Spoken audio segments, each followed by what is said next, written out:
Hello friends, welcome to Excel in education.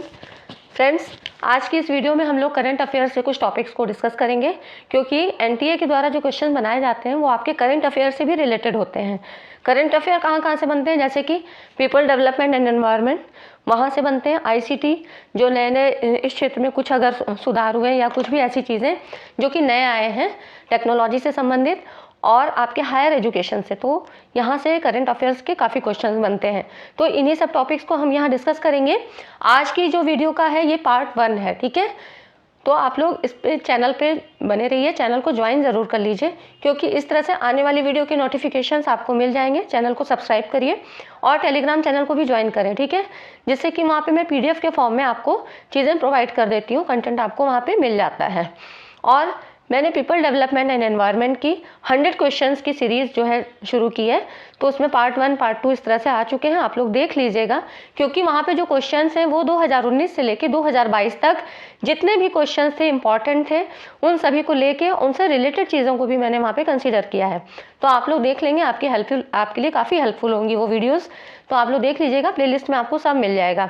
एक बार देख लेने से वो रिवाइज हो जाएगा, क्योंकि अब आपके पास इतना टाइम नहीं है कि आप पूरे प्रीवियस ईयर क्वेश्चंस को लेके जो है सॉल्व करें, उनको देखें, उनसे रिलेटेड चीज़ों को खोजें, ठीक है। तो मैंने यहाँ पर आपके लिए काम आसान किया है, आपको सारी चीज़ें मिल जाएंगी पीपल डेवलपमेंट एनवायरनमेंट की और जो है करेंट अफेयर्स की, प्लस जो है ये करंट की आपकी सीरीज चल रही है, पीपल डेवलपमेंट एनवायरनमेंट की चल रही है। इसी तरह से रिसर्च और आईसीटी की भी आपको मिल जाएंगी, ठीक है। तो बहुत सारा कंटेंट आपको यहाँ से मिल जाएगा। चैनल को सब्सक्राइब ज़रूर कर लीजिए, वीडियो पूरा देखिएगा, क्योंकि लास्ट में मैंने कुछ ऐसे शॉर्ट नोट्स लिए हैं, आपको देने की कोशिश की है, जो कि आपके लिए हेल्पफुल होगी। वहाँ से क्वेश्चन ज़रूर बनते हैं, ठीक है। और क्वेश्चन भी कैसे बनते हैं आपको पता है, जब तक आपको पूरी चीज़ें नहीं पता होंगी आप वहाँ पर मैचिंग नहीं कर पाएंगे, क्योंकि 4 ऑप्शन दिए होते हैं।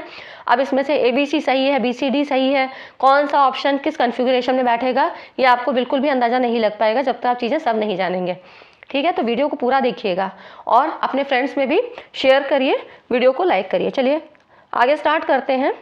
देखिए यहाँ पर ये क्वेश्चन आपका पिछली बार की परीक्षा में आया हुआ था, जो अभी जून 2022 में हुआ है। क्वेश्चन कह रहा है, जैसा कि राष्ट्रीय शिक्षा नीति 2020 में विचार किया गया है कि वर्ष 2040 तक सभी उच्च शैक्षिक संस्थाओं में विद्यार्थियों की संख्या होने का लक्ष्य होगा। विद्यार्थियों की संख्या का लक्ष्य पूछ रहा है, तो इसका ऑप्शन क्या है, ये होगा ग्रेटर देन 3000। सी ऑप्शन सही है, ठीक है। 3000 से ज़्यादा जो है लक्ष्य रखा गया है, इतनी विद्यार्थियों की संख्या हो जाएगी। अब यहाँ पर देखिए बाकी जो इसका एक्सप्लेनेशन है वो भी देखिए, काफ़ी क्वेश्चंस आपके यहाँ से बनने वाले हैं। 3-4 क्वेश्चन आपके इस पैराग्राफ से कवर हो जाएंगे। नई राष्ट्रीय शिक्षा नीति 2020 में आई है, किसकी अध्यक्षता में, कस्तूरी रंगन की अध्यक्षता में, ठीक है, ये सबको पता है। इनकी अध्यक्षता वाली समिति की रिपोर्ट पर आधारित है। इसके अंतर्गत, इस नीति के अंतर्गत केंद्र और राज्य सरकार के सहयोग से शिक्षा क्षेत्र पर GDP के 6% हिस्से के सार्वजनिक व्यय का लक्ष्य रखा गया है। तो शिक्षा क्षेत्र में कितना, GDP का 6%। इस नीति के तहत 2030 तक सकल नामांकन अनुपात को 100% लाने का लक्ष्य रखा गया है। तो 2030 तक सकल नामांकन अनुपात, और 2040 तक बात करें तो सभी उच्च शैक्षिक संस्थाओं में विद्यार्थियों की संख्या 3000 से अधिक होने का लक्ष्य रखा गया है। बताइए इतनी सारी चीज़ें कहीं आपको मिलेंगी, नहीं मिलेंगी, है ना। इसलिए वीडियो को देखते चलिए। बाकी वीडियो भी जो आपको पुरानी मिल जाएंगी प्लेलिस्ट में, पहले की वीडियो है वो आप देख लीजिएगा, वो सारी जो है आपके लिए हेल्पफुल होंगे, आपको वहाँ से फंडामेंटल क्लियर हो जाएगा, ठीक है। आगे क्वेश्चन देखिए, ये सारे क्वेश्चन कहीं ना कहीं पूछे गए हैं, इसलिए मैंने इनको लिया है करंट अफेयर से जितने भी हैं, क्योंकि यहाँ से क्वेश्चन काफ़ी इस बार बन रहे हैं। मैंने देखा पेपर का पैटर्न, बहुत सारे क्वेश्चंस बन रहे हैं, जो कि क्या है कि आप इतना ज़्यादा सिलेबस है कि पेपर 1 पेपर 2 तैयार करना है, 150 क्वेश्चन, 100 क्वेश्चन उधर, 50 क्वेश्चन इधर, बहुत मुश्किल होता है कि करंट अफेयर या इनसे रिलेटेड चीज़ों को देखा जाए। तो इसलिए आप लोग चैनल को सब्सक्राइब ज़रूर कर लीजिए, ये आपके ही लिए अच्छा होगा, ठीक है। राष्ट्रीय शिक्षा नीति 2020 के अनुसार उच्च शिक्षा नियामक परिषद निम्नलिखित में से किसको छोड़कर सभी विषयों के लिए एकल बिंदु नियामक होगी। तो ये किसके लिए होगी, इसका देखिए, राष्ट्रीय शिक्षा नीति 2020 की सबसे महत्वपूर्ण बात यह है कि इसमें शिक्षा का अधिकार कानून के दायरे को व्यापक बनाने की बात कही गई है। इस नीति के अनुसार उच्च शिक्षा नियामक परिषद चिकित्सीय और विधिक शिक्षा, मतलब मेडिकल और लीगल एजुकेशन को छोड़कर सभी के लिए एकल बिंदु नियामक होगी। ठीक है, और राष्ट्रीय शिक्षा नीति पर भी मैंने वीडियो बना रखी है, आप लोग वहाँ पे देख लीजिएगा, क्योंकि वहाँ से जो एब्रीविएशन का खैर मैं आपको दूंगी एक वीडियो, वो आप लोग देख लीजिएगा। 2 नंबर का क्वेश्चन तो आपका बिल्कुल ईजी वे में तैयार होगा, 2 नंबर का इधर और ICT का, तो वहाँ पर भी एब्रीविएशंस एक्रोनिम्स पूछे जाते हैं। ठीक है, तो इस तरह से आपके 2-2 करके 4 नंबर, इस तरह से 2-2 करके कितने सारे हो जाएंगे ना। तो ऐसे ही क्वेश्चंस जो है आपको क्या है JRF दिलाने में मदद करेंगे।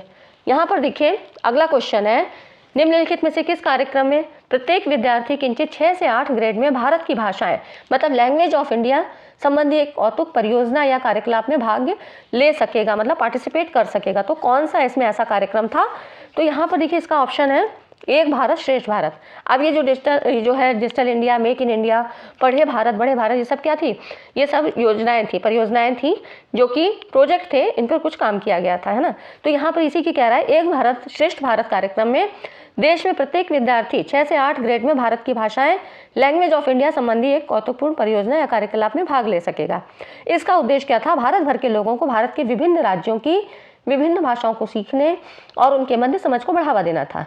एक भारत श्रेष्ठ भारत की घोषणा प्रधानमंत्री जी ने की थी और 2015 में सरदार वल्लभ भाई पटेल की 140वीं जयंती के अवसर पर ये इसकी घोषणा की गई थी। ठीक है, तो ये हो गया इसका, ये भी क्वेश्चन आपका पूछा गया है, नेट के ही पेपर फर्स्ट में पूछा गया है। आगे देखिए, हाल ही में ये जो है क्वेश्चंस ऐसे हैं जो ये कहीं ना कहीं पूछे जाएंगे आपके। तो ये पार्ट 1 है, इसी तरह और भी पार्ट आएंगे, आप लोग देखते रहिएगा। ठीक है, हाल ही में UGC ने उच्च शिक्षा संस्थान को किस दिवस को हर वर्ष को भारतीय भाषा दिवस मनाने को कहा है? तो भारतीय भाषा दिवस ये अभी UGC ने जो है इसकी शुरुआत की है 11 दिसंबर को। ठीक है, तो इसका राइट ऑप्शन है 11 दिसंबर को उन्होंने कहा कि भारतीय भाषा दिवस को मनाना चाहिए, हर एक उच्च शिक्षा संस्थान को ये बोला गया है। इसके लिए गठित समिति ने 11 दिसंबर को कवि सुब्रमण्यम भारती की जयंती पर भारतीय भाषा दिवस या भारतीय भाषा उत्सव के रूप में मनाने का प्रस्ताव किया। ये कौन थे? ये आधुनिक तमिल कविता के अग्रदूत थे, जिन्होंने स्वतंत्रता आंदोलन के दौरान देशभक्ति को जगाने के लिए गीत लिखे। UGC ने कहा सभी HEI हायर एजुकेशन इंस्टीट्यूट और उनसे संबद्ध कॉलेज और संस्थानों से भारतीय भाषाओं को बढ़ावा देने और हर साल 11 दिसंबर को ये डेट याद रखिएगा, भारतीय भाषा दिवस या भारतीय भाषा उत्सव किसी तरह से भी इसको मनाने का अनुरोध किया जाता है। ठीक है, तो अगर ये किसी तरह भी क्वेश्चन पूछा जाए भारतीय भाषा दिवस या भारतीय भाषा उत्सव, अब क्योंकि क्वेश्चन ऐसे बनते हैं ना, क्वेश्चन आपको लेंथी करने के लिए एक तो CBT मोड पे है आपका पेपर, तो अगर आपके 4 ऑप्शन ऐसे दे दिए गए, ये किसकी जयंती के आधार पर है, 11 दिसंबर है, और मतलब डेट क्या है इसकी, और इस तरह से, तो आपको क्या है वहाँ पर ये ऑप्शन मैच करने पड़ते हैं। तो इसीलिए कुछ डिटेल आपको जानना जरूरी होता है, वही सब मैं यहाँ पर लेके पॉइंट आउट करके चलती हूँ। ठीक है, अगला क्वेश्चन देखिए, विश्व पर्यावरण दिवस के अवसर पर, विश्व पर्यावरण दिवस कब होता है? 5 जून को होता है। विश्व पर्यावरण दिवस 2022 की बात कर रहा है। इसके अवसर पर निम्नलिखित में से किस मंत्रालय द्वारा स्वच्छ और हरित अभियान शुरू किया गया था? तो ये था आवास और शहरी मामलों का मंत्रालय। ठीक है, इसका ये है राइट ऑप्शन। और इस बार विश्व पर्यावरण दिवस जो भी 5 जून को है, 5 जून जो है पर्यावरण दिवस होता है, विश्व पर्यावरण दिवस, 5 जून 2022 की जो थीम थी ओनली वन अर्थ, मतलब केवल एक पृथ्वी। काफ़ी पूछा जाने वाला क्वेश्चन है। आगे देखिए, 5 जून 2022 विश्व पर्यावरण दिवस की 2022 की थीम निम्न में से क्या थी, है ना। तो देखिए थीम यहाँ पर पूछा है केवल एक पृथ्वी। ठीक है, तो ये इसका राइट ऑप्शन है। ये यहाँ पर स्टॉकहोम +50 सम्मेलन हुआ था 2022 का, मानव पर्यावरण पर संयुक्त राष्ट्र सम्मेलन 5 जून से 16 जून 1972 के मध्य स्वीडन की राजधानी स्टॉकहोम में आयोजित किया था। और ये केवल एक पृथ्वी, मतलब ओनली वन अर्थ, इस तरह का जो है इसकी थीम थी, और ये पहला विश्वव्यापी सम्मेलन था। ठीक है, तो ये हो गया आपका स्टॉक। आगे देखिए, द्विवार्षिक रूप से पर्यावरण प्रदर्शन सूचकांक निम्न में से किस संस्था द्वारा जारी किया जाता है? तो ये किसके द्वारा? वर्ल्ड इकोनॉमिक फोरम के द्वारा। ठीक है, तो ये हो जाता है आपका वर्ल्ड इकोनॉमिक फोरम। फिर देखिए, वर्ल्ड इकोनॉमिक फोरम क्या है? पर्यावरण प्रदर्शन सूचकांक 2022 इसके द्वारा जारी किया गया था, जिससे भारत सबसे निचले पायदान पे रहा है। तो इसमें क्या है, भारत पर्यावरण की स्थिति में सबसे खराब है। ठीक है, तो 180 देशों की बैंकिंग मतलब रैंकिंग, सॉरी यहाँ रैंकिंग होना चाहिए, भारत क्या है 180वें स्थान पर था, मतलब 180 देश थे और सबसे नीचे 180वें स्थान पे था। तो इस तरह से ये जो है और अगर इसकी बात करें 2020 में ये 168वें, ठीक है, तो यहाँ पर ये 168वें स्थान पे था और इस सूचकांक में डेनमार्क फर्स्ट पे और यूनाइटेड किंगडम दूसरे स्थान पे विद्यमान है।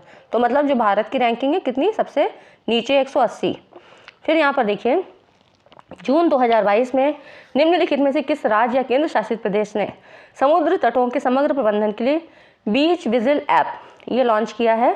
तो ये किसने किया? गोवा। गोवा के मुख्यमंत्री प्रमोद सावंत ने बीच विजिल ऐप ये लॉन्च किया है। ये आईटी क्षेत्र मतलब सूचना प्रौद्योगिकी और पर्यटन क्षेत्र के बीच एक सहयोग है जिसका उद्देश्य समुद्र तटों के समग्र प्रबंधन में पर्यटकों और समुद्र तट पर्यटन क्षेत्र में काम कर रहे संस्थानों को लाभ पहुंचाना है। तो ये आईटी और पर्यटन क्षेत्र से संबंधित है, ठीक है। तो बीच विजिल ऐप गोवा। आगे देखिए scheme for transdisciplinary research for India developing economy किसके द्वारा शुरू की गई है? तो ये जो है किसके द्वारा ये शुरू की गई है? ये शुरू की गई है आपका देखिए यहाँ पे CSIR है, DST है, ICSSR, ये UGC के द्वारा शुरू की गई है, ठीक है। Scheme for transdisciplinary research for India developing economy UGC द्वारा शुरू की गई है। इसका उद्देश्य विशेष रूप से विश्वविद्यालय और कॉलेज में ट्रांसडिसिप्लिनरी रिसर्च के लिए नवीन संस्कृति को बढ़ावा देना है। तो ये इससे संबंधित है, ठीक है। आगे देखिए हाल ही में निम्न में से किस बैंक ने भारत और विदेशों में उच्च शिक्षा प्राप्त करने के इच्छुक छात्रों की सहायता के लिए कैंपस पावर नामक एक डिजिटल प्लेटफॉर्म की शुरुआत की है? तो ये की है आपकी ICICI ने। ये है ICICI बैंक ने ये पहल की है। कैंपस पावर कहे जाने वाले वन स्टॉप प्लेटफॉर्म, ये एक वन स्टॉप प्लेटफॉर्म है जो कि छात्रों, अभिभावकों और संस्थानों सहित पूरे छात्र पारिस्थितिक तंत्र की विभिन्न ज़रूरतों को पूरा करता है।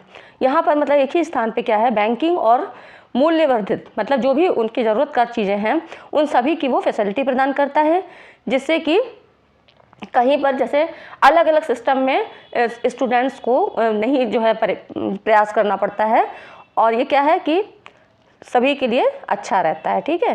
तो ये हो गया वन स्टॉप प्लेटफॉर्म। आगे देखिए अब इसका जो एक ये है रूसा के बारे में। रूसा से क्वेश्चन आपके अधिकतर पूछे जाते हैं। राष्ट्रीय उच्चतर शिक्षा अभियान योजना ये कब शुरू की गई थी? 2013। इसका यहाँ पे डिटेल मैंने लिया है क्योंकि एक एक क्वेश्चन से तो नहीं हो पाता, इसलिए हम लोग इसका पूरा डिटेल पढ़ लेते हैं, ठीक है। जहाँ से भी क्वेश्चंस बनेंगे वो आपके गलत नहीं होंगे। तो रूसा क्या है, 2013 में शुरू किया गया था। ये राज्य सरकार के विश्वविद्यालय और कॉलेजों को वित्त पोषण प्रदान करने के लिए केंद्र प्रायोजित योजना है, ठीक है।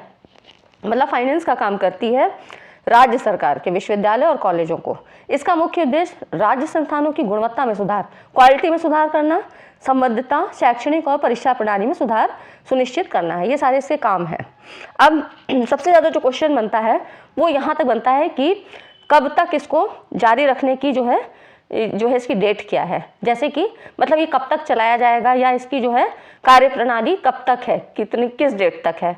तो 18 फरवरी 2022 को केंद्र सरकार द्वारा इस केंद्र प्रायोजित योजना को 31 मार्च 2026 तक या अगली समीक्षा तक, अभी तो क्या है 2026 तक डेट है, या अगला फिर और कोई नोटिफिकेशन आता है जो भी पहले हो जारी रखने हेतु मंजूरी प्रदान किया गया है, ठीक है।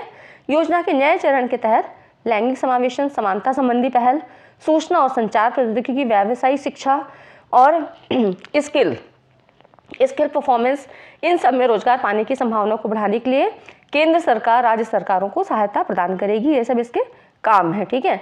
आगे देखते हैं। शिक्षा मंत्रालय ने इसके प्रबंधन और कार्यान्वयन के लिए एक नेशनल मिशन अथॉरिटी का गठन किया है और केंद्रीय शिक्षा मंत्री इसके अध्यक्ष होते हैं, ठीक है। तो अनुदान की बात करें तो केंद्र द्वारा राज्यों और केंद्र शासित प्रदेशों को वित्त पोषण मानदंड आधारित और परिणाम पर निर्भर करेगा।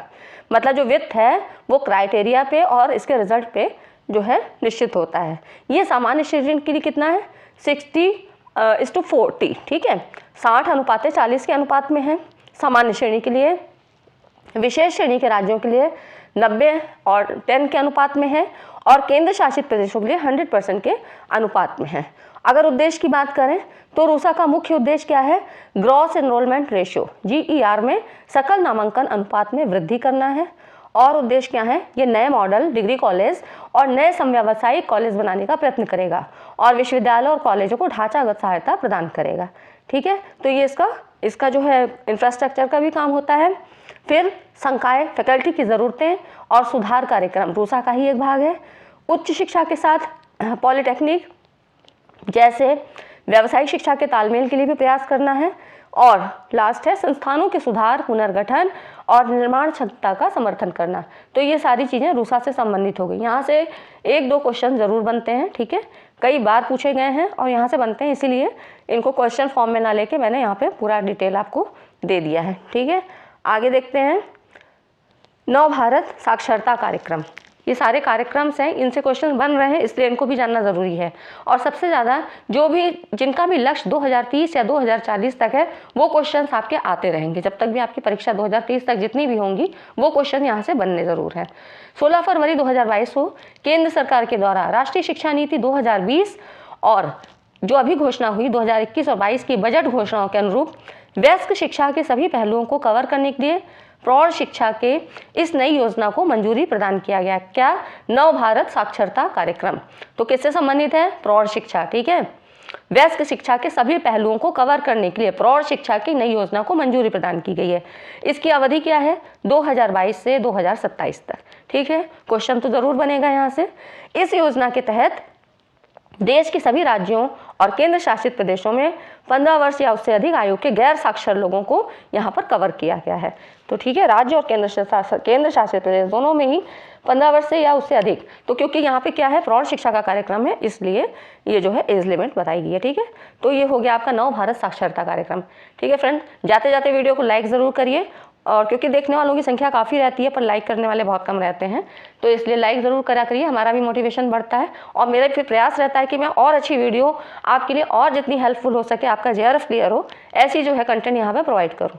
ठीक है फ्रेंड्स, तो मिलते हैं अगले इसी तरह के नए टॉपिक के साथ। तब तक चैनल पर आप बने रहिए, वीडियो को पूरा देखा करिए, लाइक एंड शेयर ज़रूर करिए, चैनल को सब्सक्राइब करिए। Thanks for watching this video.